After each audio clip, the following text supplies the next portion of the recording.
രതീഷ്, വളരെ ഗൗരവമുള്ള ഒരു രാഷ്ട്രീയ പ്രശ്നമാണ് തിരുവനന്തപുരം കോർപ്പറേഷനിൽ നടന്നത്.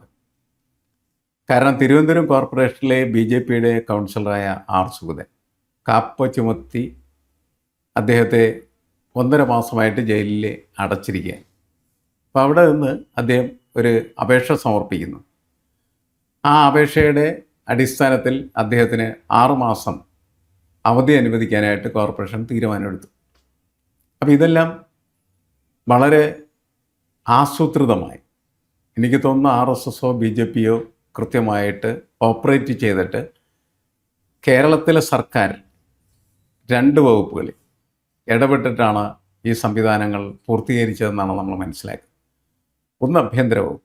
ആഭ്യന്തര വകുപ്പിലെ ഒരു അണ്ടർ സെക്രട്ടറി ആണ് ഇത് അനുവാദം കൊടുക്കാം എന്ന നിലയ്ക്കൊരു കത്ത് കൊടുത്തിരിക്കുന്നത്. രണ്ടാമത്തത് തദ്ദേശ സ്വയംഭരണ വകുപ്പിൽ നിന്നും അങ്ങനെ ഒരു അനുവാദം വാങ്ങിയതായിട്ടാണ് വാർത്ത വന്നിരിക്കുന്നത്. ഇത് രണ്ടും കോൺഗ്രസ് മുസ്ലിം ലീഗും അല്ലേ, KM ഷാജിയും രമേശ് ചെന്നിത്തലയും ഭരിക്കുന്ന വകുപ്പുകളല്ലേ. ആ വകുപ്പുകൾ എങ്ങനെയാണ് രാഷ്ട്രീയമായിട്ട് കോൺഗ്രസ് എതിർക്കുന്നത്? പ്രത്യേകിച്ച് ശബരിനാഥൻ അതിശക്തമായിട്ട് ഇവിടെ ആർ സുഗതനെതിരെ നടപടിയെടുക്കുന്നതിനാവശ്യമായിട്ടുള്ള പരിപാടികളായിട്ട് മുന്നോട്ട് നടക്കുന്ന സമയത്താണ് അവരുടെ തന്നെ സർക്കാരിൽ നിന്ന് എതിരാളികൾക്ക് ആയുധം നൽകുന്ന പ്രക്രിയ നടക്കുന്നതെന്നാണ് നമ്മൾ മനസ്സിലാക്കേണ്ടത്. എന്താണ് ഇതിൻ്റെ പിന്നിലുള്ള കളി? ഇതൊരു രാഷ്ട്രീയ കളിയായിട്ടാണ് എനിക്ക് തോന്നുന്നത്. അല്ല, ഇതിൽ യഥാർത്ഥത്തിൽ ഈ ശബരിനാഥിനെ ഇവർ വഞ്ചിക്കുകയാണ് ചെയ്തത്. കാരണം ശബരിനാഥ് പറഞ്ഞിട്ടുള്ള ഡയലോഗ് ഇപ്പോൾ സോഷ്യൽ മീഡിയയിലൊക്കെ വലിയ വൈറലാണ്. അത് കഴിഞ്ഞ തവണ അടിയുണ്ടായ പ്രശ്നത്തിൽ മാഷ് ഞാനും കൂടി ഇതുപോലെ ഡിസ്കസ് ചെയ്യാം. അപ്പം അന്ന് തന്നെ മാഷ് അറിയേണ്ടത് കൊക്കിന് ജീവനുണ്ടെങ്കിൽ സുഗതന് ഇവിടെ കൗൺസിലറായിട്ട് വരില്ല എന്നൊരു വാചകം ആ ദേഷ്യത്തിൽ ശബരിനാഥ് പറഞ്ഞിരുന്നു. അപ്പോൾ യഥാർത്ഥത്തിൽ ശബരിനാഥിൻ്റെ കൊക്കിനൊന്നും വലിയ വിലയില്ല. ഞാൻ ഈ ഉത്തരവൊന്ന് വായിക്കാം. ശരിക്കും പറഞ്ഞാൽ ഉത്തരവ് വായിച്ചാൽ ഈ കേൾക്കുന്ന ആളുകളൊക്കെ തന്നെ ഒന്ന് ഞെട്ടും. കാരണം ഇത്ര ഗംഭീരമായിട്ടുള്ള ഒരു സമീപനം സർക്കാരിൻ്റെ ഭാഗത്ത് ഉണ്ടാകുന്നത് ആദ്യമായിട്ടായിരിക്കും. അതായത് ഇതിൻ്റെ വസ്തുത എന്താണെന്ന് വെച്ചാൽ നമ്മുടെ സുഗതൻ ജയിൽ സൂപ്രണ്ട് മുഖേന, വിയ്യൂരിലെ ജയിൽ സൂപ്രണ്ട് മുഖേന ഒരു അപേക്ഷ കൊടുത്തിരുന്നു. അപേക്ഷ തൻ്റെ അയോഗ്യതയാക്കപ്പെടും, കൗൺസിലർ സ്ഥാനം അയോഗ്യനാക്കപ്പെടും. അപ്പോൾ ആക്കപ്പെടാതിരിക്കാൻ വേണ്ടിയിട്ട് എനിക്ക് എസ്കോർട്ട് പരോൾ അനുവദിക്കണം എന്ന് പറഞ്ഞാൽ അറിയാലോ. പക്ഷെ ഇപ്പോൾ പോലീസുകാരെ കൂട്ടി എനിക്ക് യോഗത്തിൽ പങ്കെടുക്കണം, അതിനുശേഷം തിരിച്ചു കൊണ്ടുവരണം എന്നുള്ളൊരു കാര്യമാണ്. അപ്പോൾ അതിൽ ഇവർ കൊടുത്തേക്കുന്ന മറുപടിയാണ് അതിഗംഭീരം. മറുപടി എന്ന് പറഞ്ഞാൽ ഒരു 1.5 മറുപടിയാണ്.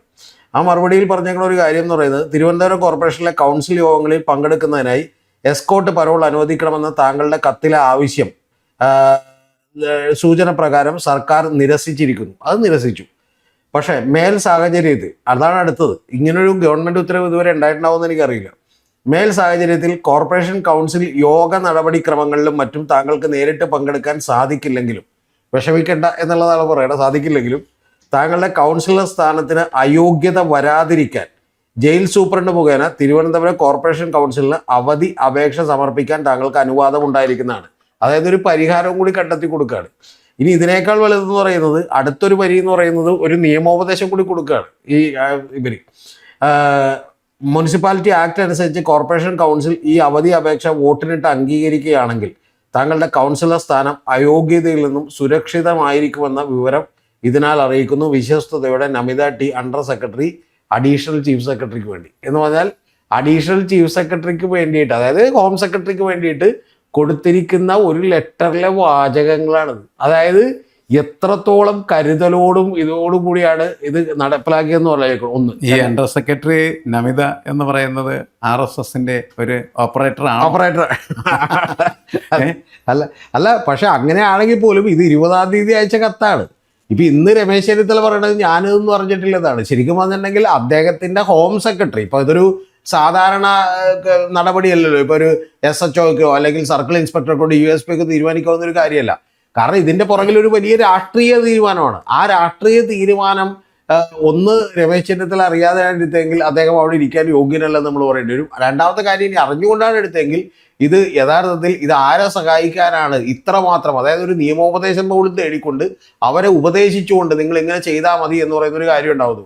അതേസമയം ഭാഷ അറിയേണ്ടത്, പഴയ ജി കാർത്തികേയൻ്റെ മകനായിട്ടുള്ള ശബരിനാഥൻ ഇവരുടെ ഇടിയും ചവിട്ടും കൊണ്ടിട്ട് അവിടെ കിടന്ന് എന്ത് ചെയ്യുന്നു, വലിയ സമരം ചെയ്യുന്നു കോൺഗ്രസിന് വേണ്ടി എന്നുള്ളത് കൂടി ആലോചിക്കുമ്പോഴാണ്. ഇനി ഏറ്റവും വലിയ തമാശ ഇത് കഴിഞ്ഞതിന് ശേഷം ആണ് അറിയുന്നത് ഇത് ആഭ്യന്തര വകുപ്പിൽ മാത്രമല്ല, യഥാർത്ഥത്തിൽ KM ഷാജി മുസ്ലിം ലീഗ് ഭരിക്കുന്ന തദ്ദേശ സ്വയംഭരണ വകുപ്പിൽ നിന്ന് കൂടിയുള്ള ഇതിനുള്ള അനുമതി കിട്ടിയിട്ടുണ്ടെന്നാണ്. എന്ന് പറഞ്ഞാൽ വളരെ കൃത്യമായിട്ട് പറഞ്ഞിട്ടുണ്ടെങ്കിൽ ഇതിനു മുമ്പേ നമുക്ക് സംശയം ഉണ്ടായിരുന്നു. പിന്നെ അത് നമ്മൾ വിചാരിച്ചു നിയമപരമായി അങ്ങനെ ചെയ്യാൻ പറ്റുള്ളൂ എന്ന് വിചാരിച്ചു.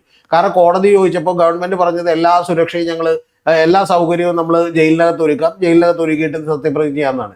ഇപ്പൊ യഥാർത്ഥത്തിൽ ഈ കഴിഞ്ഞ ദിവസം എന്നിട്ട് അടുത്ത ഏറ്റവും ഒടുവിൽ സംഭവിച്ചേക്കുന്നത് ഒരു കോൺഗ്രസ് വിമതനായിട്ടുള്ള ഒരാൾ, അയാൾ പറയുന്നത് എൻ്റെ നിലപാട് സുഗതനൊപ്പമാണ്, കാരണം അങ്ങനെ ഒരാളെ സ്ഥാനം വെറുതെ കൗൺസിൽ സ്ഥാനം പോകരുത്, അതുകൊണ്ട് ഞാനും കൂടി വോട്ട് ചെയ്തു എന്ന് പറഞ്ഞാൽ അയാളും കൂടി വോട്ട് ചെയ്തുകൊണ്ടാണ് ഇപ്പം ഇത് ജയിച്ചേക്കുന്നത്.